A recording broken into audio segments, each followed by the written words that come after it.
Techno recently দেশের বাজারে launch করেছে টেকনো ক্যামন 40। ফোনটির ফ্রন্টে 6.78 ইঞ্চির অ্যামোলেড প্যানেলের ডিসপ্লে এবং ফোনটি রান করছে out of the box Android 15-এর সঙ্গে। চিপসেট হিসাবে এখানে মিডিয়াটেকের হেলিও G100 আলটিমেট দেখতে পেয়ে যাব। তো আজকে কথা বলবো ফোনটির ওভারঅল ক্যামেরা সেকশন নিয়ে। তো আমি বেশ কিছুদিন ধরে ব্যবহার করছি, আমার এক্সপিরিয়েন্সের উপর ডিপেন্ড করে এটি থাকছে। ফোনটির ব্যাকের দিকে 50 মেগাপিক্সেলের মেন লেন্স থাকছে, অ্যাপাচার f1.9। সেকেন্ডারি হিসাবে 8 মেগাপিক্সেলের একটা ক্যামেরা থাকছে। তবে থার্ড যেটা লেন্সের মতো দেখতে পাচ্ছেন ওটা আদৌ কোনো লেন্স নয়, অর্থাৎ কোনো ক্যামেরা কিন্তু পাচ্ছেন না। তো ওভারঅল নাইট কন্ডিশনে 8টা-9টার সময় মার্কেটের সামনে কিন্তু একটা ছবি তোলা হয়েছে এবং তার উপর ডিপেন্ড করে দেখতে পাচ্ছেন ছবির কিন্তু ওভারঅল লাইট কন্ডিশন বেটার রয়েছে। কোনো ক্ষেত্রে আপনার ফেসকে কিন্তু স্মুথ করে দেয়, আর যখন আপনি ছবি তুলবেন ছবি তোলার পর অনেকটা প্রসেসিং হয়ে আপনার ছবিটা কিন্তু স্যাচুরেটেড হয়, অর্থাৎ কালার বেশি। এছাড়াও আপনারা পোর্ট্রেট মোডে ছবি দেখতে পাচ্ছেন। ওভারঅল ডিটেকশান এগুলো ভালো ছিল পোর্ট্রেট মোডে, তাও লো লাইট কন্ডিশনে দেখতেই পাচ্ছেন একটা সেলফি ক্যামেরায় কেমন ছবি আমাদেরকে প্রোভাইড করছে। তো ওভারঅল দেখতে গেলে আপনি ফ্ল্যাশ লাইট জ্বালিয়ে যদি ফোনের ছবি তোলেন তো সেক্ষেত্রে কিন্তু এইরকম দেখাবে। তো আমার বাগানে আমি সামান্য কিছু ছবি তোলার চেষ্টা করেছি।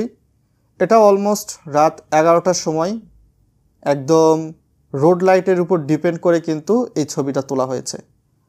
যখন কিন্তু দেখতে পাচ্ছেন আশেপাশের লাইট সব নিভে গিয়েছে, সেই অনুপাতে বলা যেতে পারে যে ওভারঅল নাইট কন্ডিশনে ছবির পারফরমেন্স আপনাকে এভারেজ ভালোই দেবে। এবং এটাও কিন্তু একদম 11টার সময় তোলা, আর লো লাইট কন্ডিশনে তোলা ছবি ভালোই পারফরমেন্স দিচ্ছে কিছুটা, একদম যে বেস্ট মানের তেমনটা নয়। এই ফোনটির ক্যামেরা দিয়ে আমি ভিডিও করেছি। ব্যাক ক্যামেরায় ভিডিও কোয়ালিটি আপনারা কিছুটা শেকি মুড দেখতে পারবেন, কেননা এখানে EIS-এর সাপোর্ট কিন্তু দেওয়া হয় নাই। ফুল HD+ রেজুলেশনে সর্বোচ্চ ভিডিও করতে পারবেন এবং সেক্ষেত্রে 30 FPS-এর সুবিধা দেওয়া হয়েছে। তো সেক্ষেত্রে আপনি যখন ভিডিও করবেন একটু নিজে সতর্ক হয়ে এমনভাবে ভিডিও করবেন যাতে ফোন বেশি নড়ে না চড়ে না, এবং আপনাকেও সেইভাবে হাঁটাহাঁটি করতে হবে। তো সেই অনুপাতে দেখতে পাচ্ছেন ক্যামেরা সেকশনে গিয়ে ভিডিওর কথা যদি বলি, ভিডিও কোয়ালিটি আমার কাছে যথেষ্ট ভালো লাগে নাই এবং ভিডিও অনেকটা শেকি মুড ছিল। সাবজেক্টের ছবি খুব ভালোভাবে তুলছে পোর্ট্রেট মোডে, সেটা হিউম্যান হোক বা অন্যান্য সাবজেক্ট হোক না কেন। তো ফোনটির আপনি যদি সেলফি ক্যামেরা দেখেন তাহলে বেশ কিছু ফিচার রয়েছে। এখানে পোর্ট্রেট মোড পাবেন, নাইট মোড পাবেন, তারপর ভিডিও সেলফি, এমনকি মোর মোডে বেশ কিছু অপশান রয়েছে। এর বাইরে গিয়ে আপনার মূলত হচ্ছে AI ক্যামেরা রয়েছে যেটা প্রথমত, এবং আপনারা বেশ কিছু ফিল্টারের সাপোর্ট কিন্তু দেখতে পাবেন সেলফি ক্যামেরায় বিশেষ করে। তো আপনি চাইলে এই সকল সেলফি ক্যামেরায় যে ফিল্টারগুলো রয়েছে এগুলো ব্যবহার করতে পারেন। তাছাড়াও আপনি চাইলে এখানে অটোমেটিকলি মেকআপ মুড কিন্তু দেওয়া রয়েছে। আপনার চোখকে বড় করতে পারবেন, ছোট করতে পারবেন, আপনার মুখকে ছোট করতে পারবেন, বড় করতে পারবেন, এমন সুবিধা রয়েছে। যেটা মূলত ক্যাপকাটের ফিচারগুলো থাকে আপনি এখানে সরাসরি এই ফিচারটা নিজেই পেয়ে যাবেন। এবং এখানে বেশ কিছু ফিল্টার দেওয়া রয়েছে, আপনি সেলফি ক্যামেরাও ফিল্টার দিয়ে ছবি তুলতে পারেন।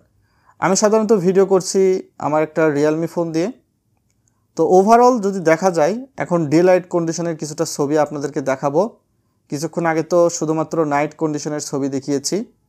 ভিডিওটা লাইক করে শেয়ার করে দিবেন, চ্যানেলে নতুন হলে সাবস্ক্রাইব করে দিবেন, এরকম মোবাইল রিলেটেড ভিডিওর আপডেট পেয়ে যাবেন। ফোনটির ব্যাকের দিকে কিন্তু ডিজিটাল জুম ইউজ করা হয়েছে, আর ফ্রন্টের দিকে 32 মেগাপিক্সেলের ক্যামেরা, সর্বোচ্চ 30 FPS-এ ভিডিও করতে পারবেন। তো এইটা ছিল ওভারঅল কন্ডিশন, এবং ডে নাইট কন্ডিশনে আপনি ছবিগুলো দেখতেই পাচ্ছেন। AI স্টুডিওর মাধ্যমে আপনি চাইলে এডিট করতে পারবেন, আপনি আপনার ছবিটাকে চাইলে বাড়াইতে পারবেন 4 সাইডে, আবার চাইলে কোনো কিছু ইরেজারের মাধ্যমে ইরেজ করতে পারবেন।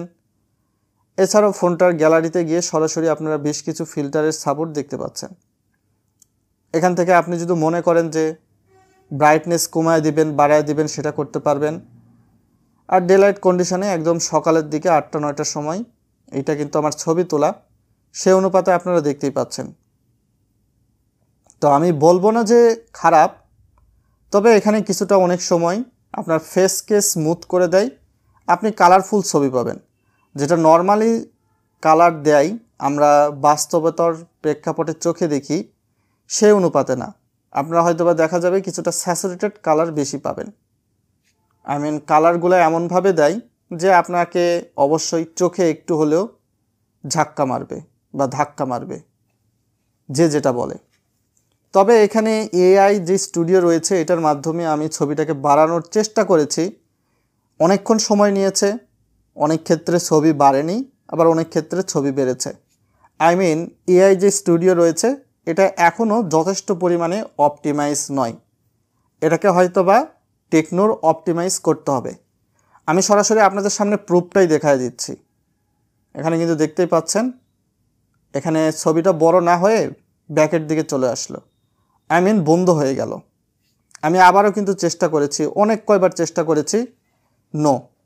এক্ষেত্রে আপনার এই যে এআই স্টুডিও ফিচারটা দেওয়া হয়েছে সেটা সে অনুপাতে ভালো কাজ করেনি আমার কাছে মনে হয়েছে পার্সোনালি, যেটা আমি আপনাদেরকে জানিয়ে দিয়েছি।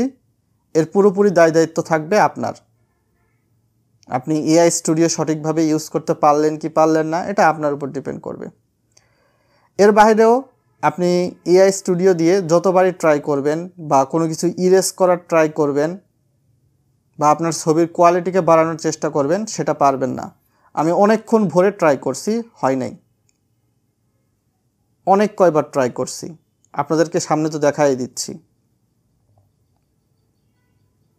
আমি ছবিগুলো কিছুটা জুম করে আপনাদেরকে দেখাচ্ছি।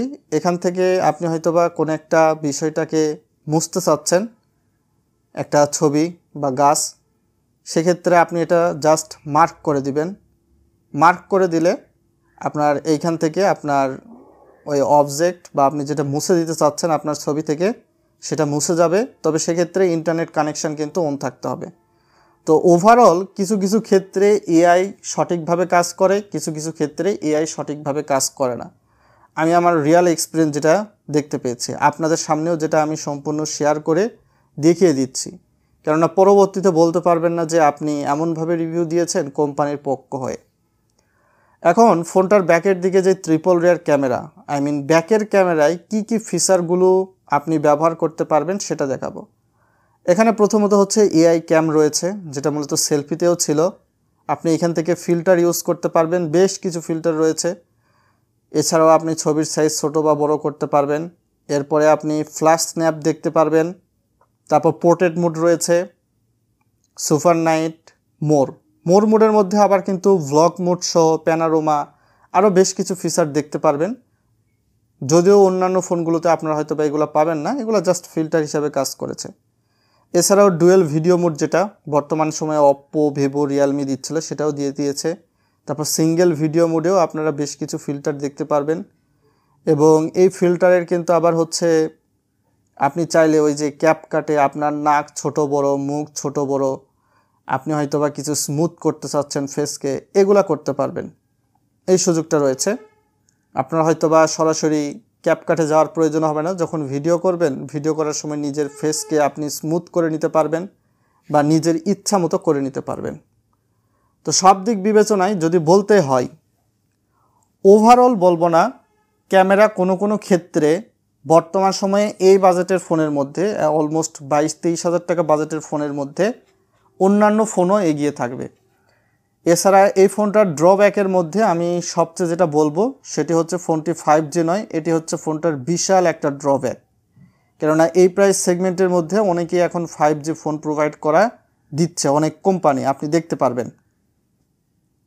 8/256 GB র্যাম রোম বাজারে যেটা ছাড়া হয়েছে, যদিও বলা হচ্ছে 12/256 GB, 4 GB ভার্চুয়াল র্যাম দিয়ে এই ফোনটা বাজারে ছাড়া হয়েছে।